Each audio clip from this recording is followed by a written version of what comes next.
Las llamas que persiguen, parte 2. Volver valientes. Si sobreviviste a la primera parte, prepárate, porque esta noche el terror sube de nivel. Clara y el padre Esteban huyen de San Gregorio, pero las sombras que los persiguen no son de este mundo. 7 almas condenadas, quemadas por el fuego y alimentadas por el odio, están más cerca que nunca. ¿Qué secretos esconde Clara? ¿Por qué la quieren a ella? Apaga las luces, ponte los audífonos y déjate llevar por la segunda parte de Las llamas que persiguen. Pero cuidado, podrías sentir que algo te observa desde la oscuridad. El motor de la camioneta rugía como un animal herido mientras atravesaba las carreteras polvorientas de Zacatecas. El amanecer pintaba el cielo de un rojo enfermizo, como si la tierra misma estuviera sangrando. Clara Morales, sentada en el asiento del copiloto, apretaba el rosario contra su pecho, sus dedos temblando. El calor del colgante era lo único que la mantenía anclada a la realidad. A su lado, el padre Esteban conducía en silencio, sus ojos fijos en el camino, aunque de vez en cuando lanzaba miradas nerviosas al retrovisor,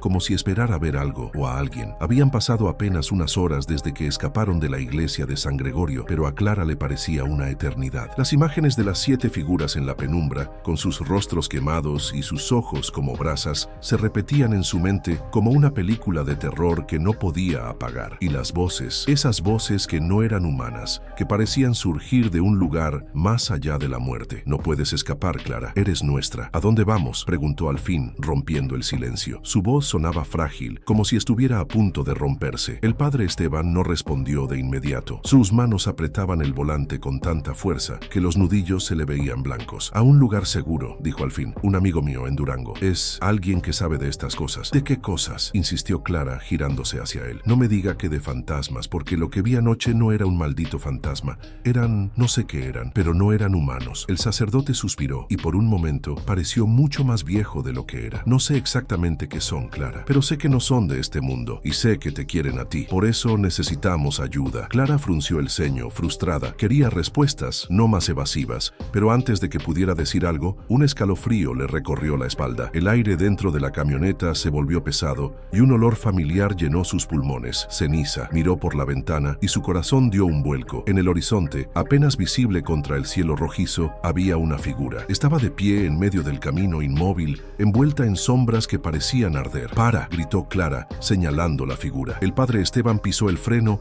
y la camioneta derrapó, levantando una nube de polvo. Cuando el aire se aclaró, la figura ya no estaba. Solo quedaba el camino vacío extendiéndose hacia la nada. ¿Qué viste?, preguntó el sacerdote, su voz tensa. Clara no respondió. No podía, porque en su mente la voz volvió, clara y cruel. No puedes huir, Clara. Siempre estaremos contigo. Clara no siempre había sido una presa. Hubo un tiempo en que su vida era normal, o al menos tan normal como podía ser para una chica que creció en un barrio ruidoso de la Ciudad de México, rodeada de libros y cuentos de su abuela. La abuela Rosa, una mujer menuda pero de carácter feroz, siempre había sido su refugio. Era ella quien le contaba historias de santos y demonios, de milagros y maldiciones, mientras le enseñaba a rezar con el rosario que ahora colgaba de su cuello. Este rosario es especial, mija, le decía la abuela, sus ojos brillando con una mezcla de orgullo y tristeza. Perteneció a mi madre y a la madre de mi madre. Llévalo siempre, te protegerá de lo que no puedes ver. Clara, que entonces tenía 10 años, se reía y asentía, pensando que eran cuentos de vieja. Pero ahora, con las sombras pisándole los talones, esas palabras resonaban con una verdad que la aterrorizaba. Después de la primera aparición en la librería,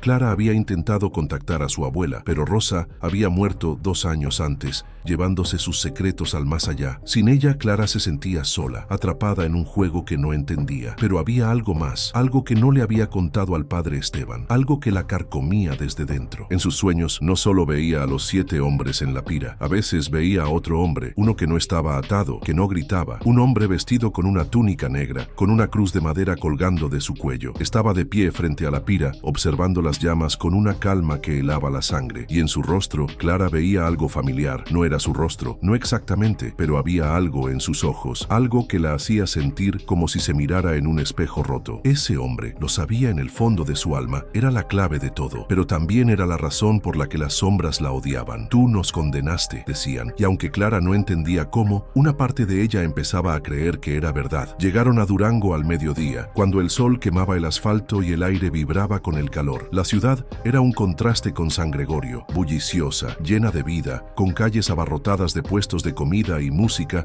que salía de cada esquina. Pero para Clara, todo parecía lejano. lejano, como si estuviera atrapada en un sueño del que no podía despertar. El padre Esteban los llevó a una casa vieja en las afueras, un edificio de 2 pisos con paredes descascaradas y un jardín que parecía no haber visto una podadora en años. Mientras estacionaba la camioneta, un hombre salió a recibirlos. Era alto, de piel morena y cabello gris recogido en una trenza. Sus ojos, pequeños pero penetrantes, parecían ver más allá de lo que estaba frente a él. Se presentó como Ignacio, aunque el padre Esteban lo llamó el chamán con un tono que mezclaba respeto y cautela. ¿Esta es la chica?, preguntó Ignacio, mirando a Clara como si pudiera leer su alma. Ella sintió un escalofrío, pero sostuvo su mirada. Soy Clara, y no sé qué está pasando, pero necesito ayuda. Ignacio sonrió, aunque no era una sonrisa cálida. Todos necesitamos ayuda, pequeña. La pregunta es si estás lista para lo que viene. Entraron a la casa que olía a hierbas y cera quemada. El interior estaba lleno de objetos extraños, máscaras de madera tallada,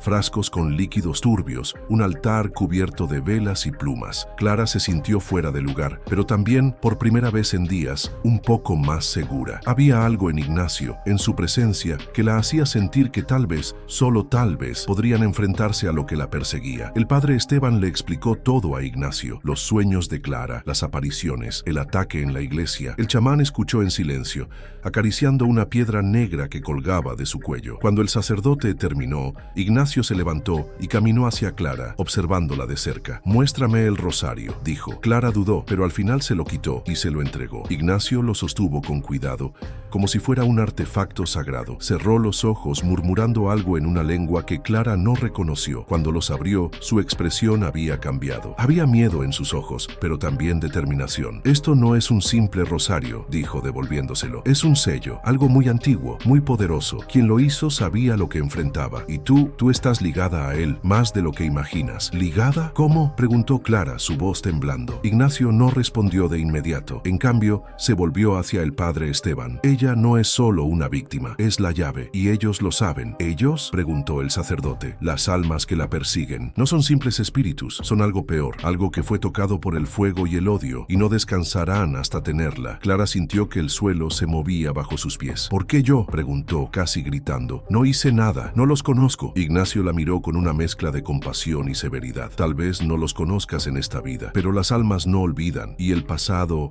siempre encuentra la manera de alcanzarte». Mientras Clara, el padre Esteban e Ignacio hablaban, a miles de kilómetros de distancia, en un lugar que no era un lugar, las 7 almas se reunían. No tenían cuerpos, no del todo, pero sus formas eran claras, siluetas de hombres, envueltas en llamas que no consumían, con rostros que eran máscaras de carne quemada. Estaban en un vacío, un espacio entre mundos, donde el tiempo no existía y el dolor era eterno. Mateo, el líder, era el más fuerte, el que había jurado vengarse incluso antes de que las llamas los alcanzaran. Sus ojos, 2 brasas ardientes, brillaban con un odio que no había disminuido en 500 años. «Ella está cerca», dijo, su voz como el crujir de la madera al quemarse. «Puedo sentirla, el sello se debilita». Luca, el más joven, asintió. Su rostro, o lo que quedaba de él, estaba retorcido por la rabia. «El sacerdote está con ella, y ahora hay otro. Un hombre que huele a magia antigua». «No importa», respondió Mateo. «Nadie puede detenernos. No ahora. Hemos esperado demasiado». Giovanni, el más silencioso, habló con una voz que era apenas un susurro. «¿Y si ella no es como él? ¿Y si no recuerda?». Mateo giró hacia él, sus llamas ardiendo con más fuerza. «No importa si recuerda, es ella. Su alma es la misma, y pagará por lo que nos hizo». Los otros asintieron: Marco, Pietro, Antonio y Nicolò. Cada uno había sido un hombre una vez, con sueños, miedos, esperanzas, pero el fuego los había cambiado, los había convertido en algo más, algo que no era humano, pero tampoco demonio. Eran venganza pura, alimentada por un odio que los mantenía vivos en su prisión de llamas. «Pronto», dijo Mateo, alzando una mano que no era más que ceniza y fuego,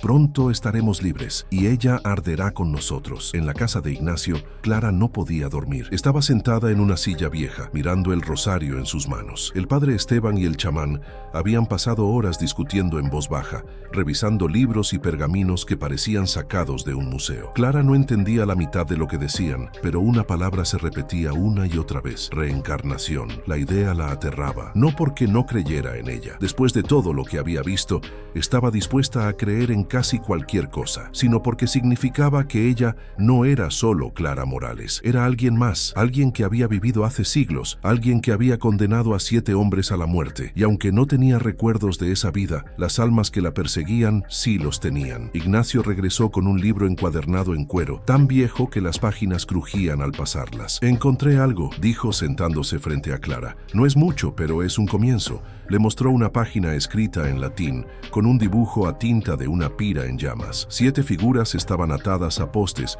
y frente a ellas, un hombre con una túnica negra sostenía una cruz. Clara sintió un nudo en el estómago. Era el hombre de sus sueños. ¿Quién es él?, preguntó, aunque temía la respuesta. Lorenzo da Volterra, respondió Ignacio, un sacerdote del siglo XVI en Italia. Era conocido por su celo. Cazaba herejes, brujos, cualquiera que desafiara a la iglesia. Estos 7 hombres, señaló el dibujo, fueron sus últimas víctimas. Los acusó de pactar con el diablo y los sentenció al fuego. Clara sintió que el aire se le escapaba. ¿Y yo? Ignacio la miró fijamente. No lo sé con certeza, pero todo apunta a que tú eres él, o al menos su alma vive en ti. Eso es imposible, dijo Clara, levantándose de la silla. Soy yo, no soy un maldito sacerdote de hace 500 años. Clara, cálmate, intervino el padre Esteban, poniendo una mano en su hombro. No sabemos cómo funciona. Pero si Ignacio tiene razón, ese rosario es la clave. Puede que sea lo que te está protegiendo y lo que ellos quieren destruir. Clara negó con la cabeza, lágrimas corriendo por sus mejillas. No quiero esto, no quiero ser parte de esto. Nadie elige su destino, dijo Ignacio, su voz sorprendentemente suave. Pero puedes elegir cómo enfrentarlo. Antes de que Clara pudiera responder, un estruendo sacudió la casa. Las ventanas vibraron y las velas del altar se apagaron de golpe. El olor a ceniza llenó el aire y Clara supo, con una certeza que le heló el corazón, que estaban aquí. ¡Apártense!, gritó Ignacio, levantándose de un salto. Pero era demasiado tarde. Las sombras se materializaron en la habitación, 7 figuras envueltas en llamas que no iluminaban. Sus rostros eran pesadillas vivientes y sus ojos estaban fijos en Clara. Mateo, el líder, dio un paso adelante, su voz resonando como un trueno. El tiempo de correr terminó, Clara. Ahora eres nuestra. Clara gritó, retrocediendo hasta chocar con la pared. El padre Esteban alzó su crucifijo, murmurando una oración, mientras Ignacio trazaba símbolos en el aire con la piedra negra. Pero las figuras no se detuvieron. El rosario en el pecho de Clara comenzó a brillar, y por un momento, las sombras retrocedieron, gritando de dolor. ¡El sello!, gritó Ignacio. ¡Úsalo, Clara! Ahora. Clara no sabía qué hacer, pero instintivamente apretó el rosario y cerró los ojos. Una luz blanca cegadora llenó la habitación, y los gritos de las sombras se convirtieron en un aullido de agonía. Cuando Clara abrió los ojos, las figuras habían desaparecido. Pero el mensaje que dejaron resonaba en su mente. No puedes detenernos. El fuego siempre gana. La casa de Ignacio estaba en ruinas. Las paredes estaban marcadas con quemaduras, y el aire aún olía a ceniza. El chamán, exhausto, se apoyó en una mesa, mirando a Clara con una mezcla de asombro y preocupación. Ese rosario es más poderoso de lo que pensé, dijo, pero no los detendrá para siempre. Están creciendo en fuerza. Cada vez que te encuentran, se hacen más reales. ¿Qué quieren?, preguntó Clara, su voz apenas un susurro. Venganza, respondió Ignacio, pero también libertad. Creo que están atrapados en un lugar entre la vida y la muerte, y creen que tú eres la clave para liberarlos o para condenarlos de nuevo. El padre Esteban, que había estado revisando el libro de Ignacio, alzó la mirada. Hay un ritual, dijo, un ritual para sellar almas como estas, pero es peligroso, y necesitamos algo más, algo que perteneció a Lorenzo da Volterra. ¿Cómo qué?, preguntó Clara. No lo sé, admitió el sacerdote, pero si queremos detenerlos tenemos que encontrarlo, y rápido. Ignacio asintió. Hay un lugar en las montañas de Chihuahua, un santuario antiguo donde los viejos chamanes guardaban objetos de poder. Si hay algo que pueda ayudarnos, estará ahí. Clara miró a los 2 hombres, sintiendo el peso de sus palabras. No quería ir a ningún santuario. No quería enfrentarse a las sombras otra vez, pero también sabía que no tenía opción. Las almas no la dejarían en paz, y si Ignacio tenía razón, ella era la única que podía detenerlas. Está bien, dijo al fin, su voz más firme de lo que esperaba. Vamos. Madre mía, qué escalofrío. Clara está en el ojo del huracán, con 7 almas sedientas de venganza pisándole los talones. ¿Es realmente la reencarnación de un sacerdote que condenó a esos hombres? ¿Qué secretos guarda el rosario? Y, lo más importante, ¿sobrevivirán al viaje a Chihuahua? No te despegues, porque la tercera parte de Las llamas que persiguen viene con más terror. Suscríbete, déjanos un like y cuéntanos en los comentarios. ¿Crees que Clara podrá escapar? Nos vemos en la próxima, si te atreves.